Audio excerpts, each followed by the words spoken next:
What's going on, Shibari family? XO Adonis speaking once again. So in today's video, we're gonna hop right into it.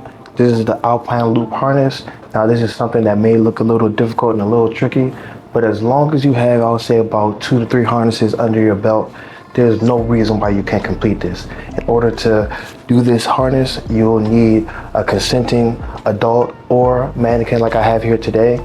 You will need some safety shears along with at least 50 to 60 feet of foot rope, as well as learning the Alpine Loop. If you guys don't know how to do the Alpine Loop, I'll show you today how to do the Alpine Loop.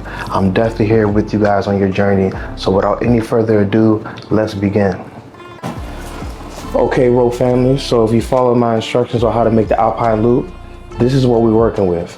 So we're gonna take this Alpine Loop and we're gonna aim for around this area to put everything together. Now, if you're doing a live person, everyone has like a natural dip right in this area. It's called the jugular notch. So, and you wanna go maybe about an inch or two in this area right here to put our knot. So we're gonna come around. I want mine right in the middle. You could put yours to the side and have a different look. No, but I want mine for the middle, just for the sake of this tutorial.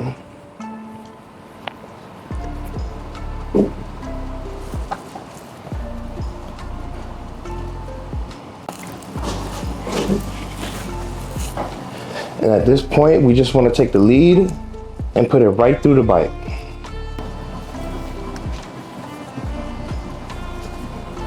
Give us some tightness right there.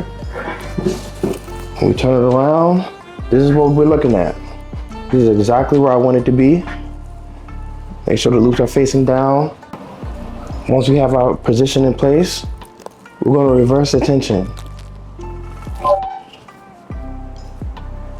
And I am going to go right under that loop that we created. Make sure I have the line where I would like it. And then I will take the loop and open it up. And I will create another loop by giving the lead line in my right hand some slack to expose another loop. That's perfect for me. And then we're going to go all the way around. As you can see, we're going all the way around while still keeping the tension. You do not want to let go of this loop. Maybe if you're using a live person also, I would definitely have them hold the loop while the rigger is concentrating on the other parts and other elements of this harness, because holding this loop can end up becoming a lot for if you're not used to doing this type of tie. But with enough patience, even if you're by yourself like I am right now, you should be able to do it just fine.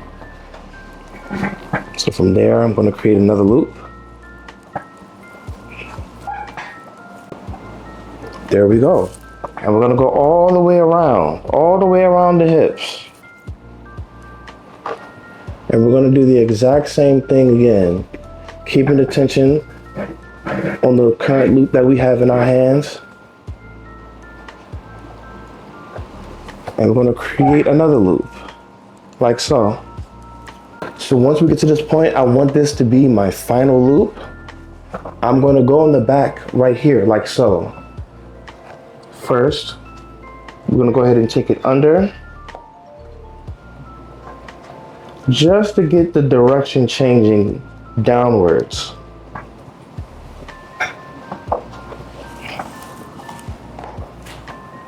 Once the direction has changed, we're going to come in between the legs. Like, we're going to come in between the legs like so. Once you do that, I'm going to put the lead line through the hole. And we're going to come down. When I do that, that is going to lock all of this in place. Once you have it locked in place, you're going to come up like so. Now you can lock this off any way you like. The way that I would do it, I would probably like to do a bunch of hitches all across up here. I can definitely show you. how I would do this, but any way you want to lock this off is up to you. So what I would do is I would pick one of the bottom ones. I wouldn't start at the top. Go over, cross, under. That's our munter hitch. For those who need help doing munter hitches, I definitely have tutorials on that. So definitely tap in. And we're gonna make another one. Same procedure. Over, under, cross, under.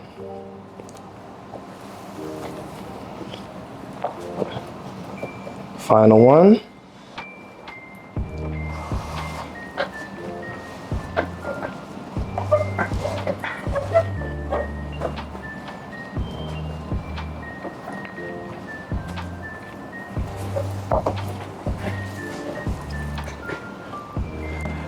Now, as you can see, we are pretty much done here. There will be nothing wrong with having a harness just like this, but with me, I would like to add like my own little flavor, and I'm going to add a single band coming down like so with a cow hitch. For those who don't know how to do cow hitches, I will show you very quickly, but I do have a tutorial on it.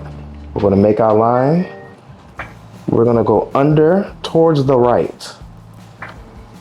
So the rope has landed towards the right side. We're going to cross, and then we're going to go under this line right here. That creates a munter hitch. And you see this clasp right here? We're going to open that up and run our leading lines back through, thus making a double cow hitch. That is a wrap. This is the Alpine Loop Harness. Now, this may have been a doozy for a few of y'all watching this today, and all I would have to say is just stick with it. This is definitely something that you may not get on your first try, but once you get it, it will add a very uniqueness to your harnesses as you're on your Shibari journey. I always like to throw different types of elements for you all to use, but don't be too hung up on having it look exactly how mine look. I'm only here to teach you the elements of things and to really sharpen your journey. So with that being said, I'll catch y'all on the next one.